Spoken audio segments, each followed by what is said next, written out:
The detent of departure. The darkness of a spring night in upstate New York is absolute, broken only by the rhythmic flash of strobe lights reflecting off the dense canopy of trees surrounding Kobelt Airport. Inside the cabin of a Cessna 172, the air is thick with the anticipation of a short flight home, but the aircraft is struggling. It is not climbing with its usual vigor. Instead, the nose pitches up, the engine labors, and the sound of branches scraping against the aluminum belly fills the cockpit. It is the sound of a margin for error disappearing in the dark. Kobelt Airport in Wallkill, New York, is a quiet, privately owned facility situated at an elevation of 420 feet above Main sea level. On the night of May 20, 2010, the conditions are nearly perfect for flight.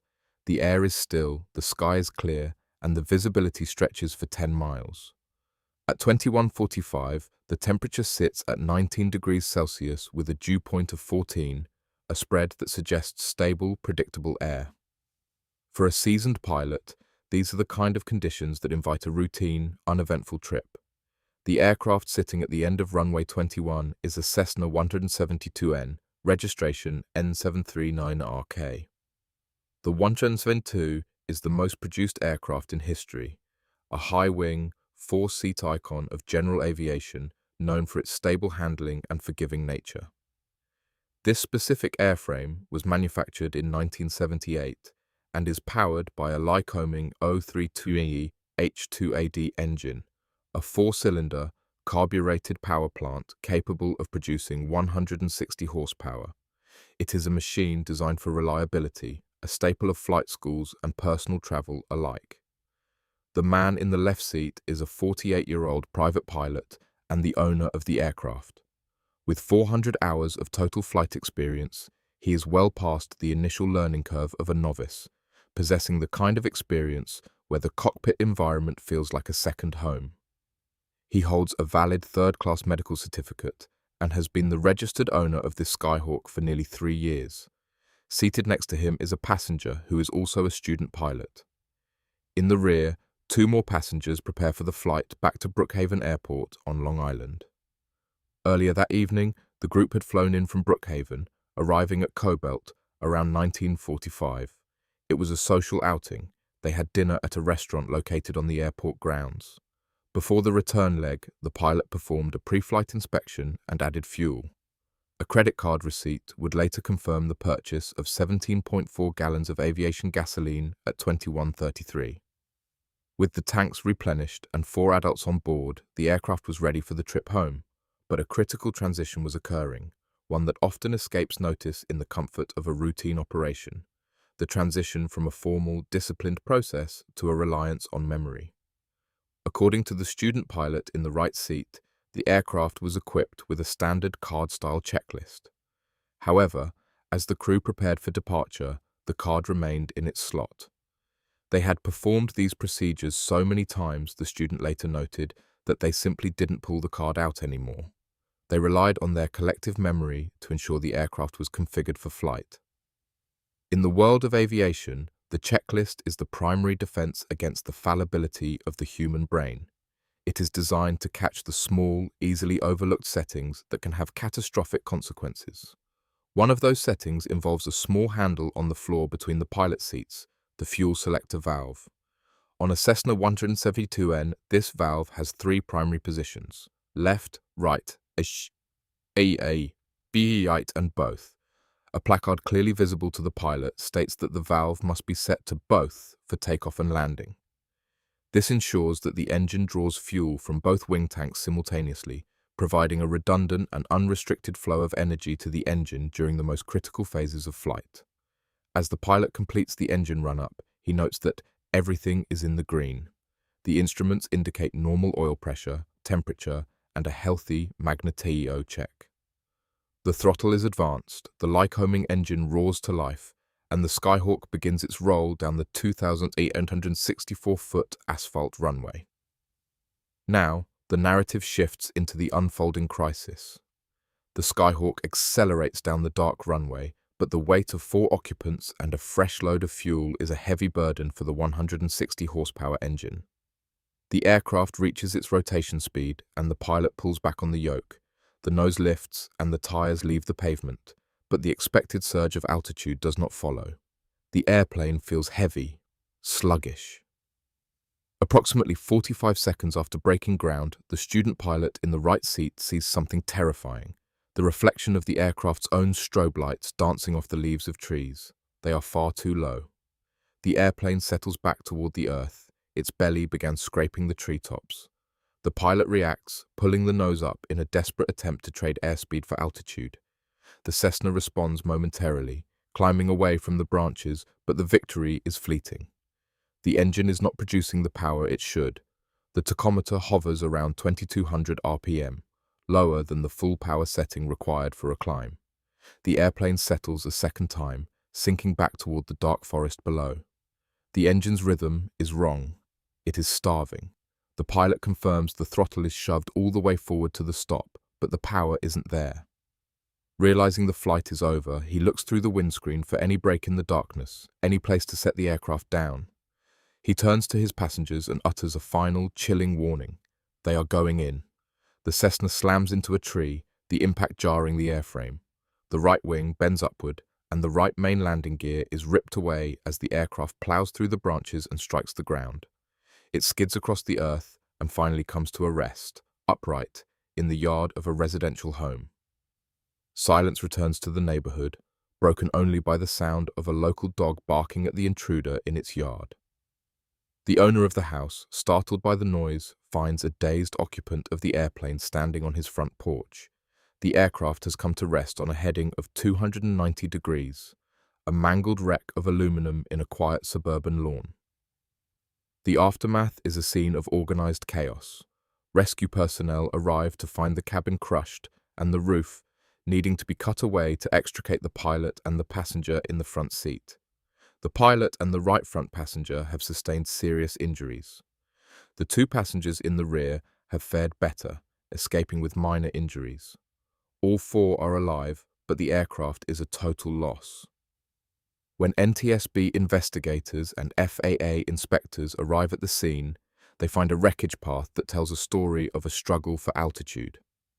The first task of an investigator is to document the four corners of the aircraft, the nose, the tail, and both wingtips, to ensure no parts fell off in flight. They find the aircraft is largely contiguous, but the structural damage is substantial. As the investigators dig deeper into the remains of N739RK, they uncover a series of technical anomalies that, when combined, created a trap the pilot could not escape. The first discovery involves the weight of the aircraft. Aviation is governed by the unforgiving laws of physics, and every aircraft has a maximum allowable takeoff weight. For a Cessna 172N, that limit is 2,300 pounds. When investigators perform the weight and balance calculation for the accident flight, they find the actual takeoff weight was 2,579 pounds. The aircraft was nearly 280 pounds over its legal limit. In aviation, being overweight is not just a regulatory violation, it is a performance killer. Every extra pound increases the speed required for takeoff and significantly decreases the rate of climb.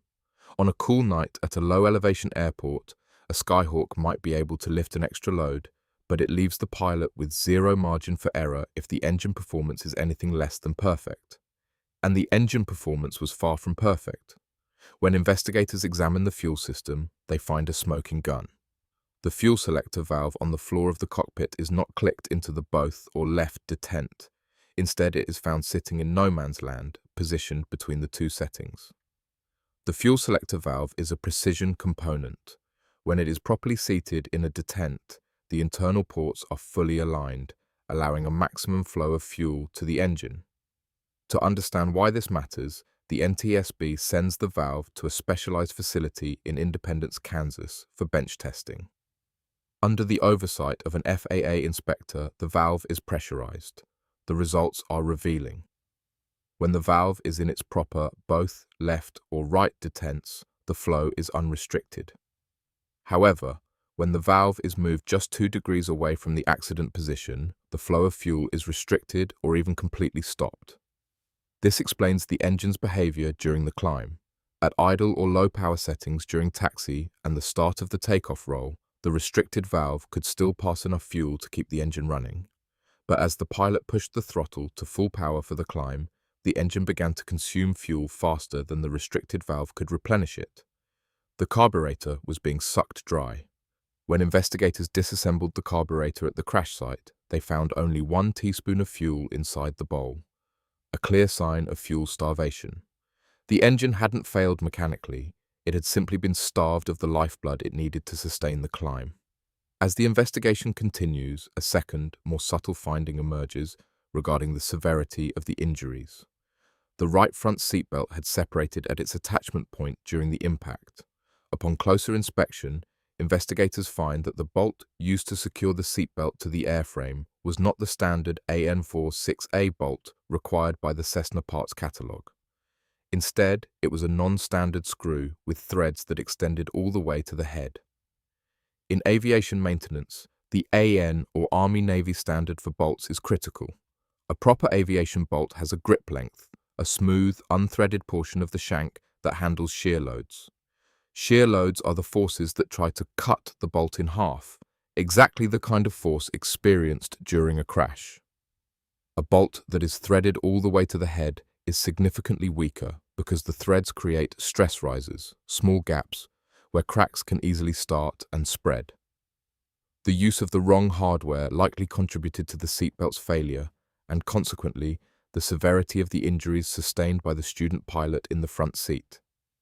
The final report by the National Transportation Safety Board distills the complex chain of events into a singular probable cause: the pilot's failure to place the fuel selector valve in the appropriate position for takeoff, which resulted in a partial loss of engine power.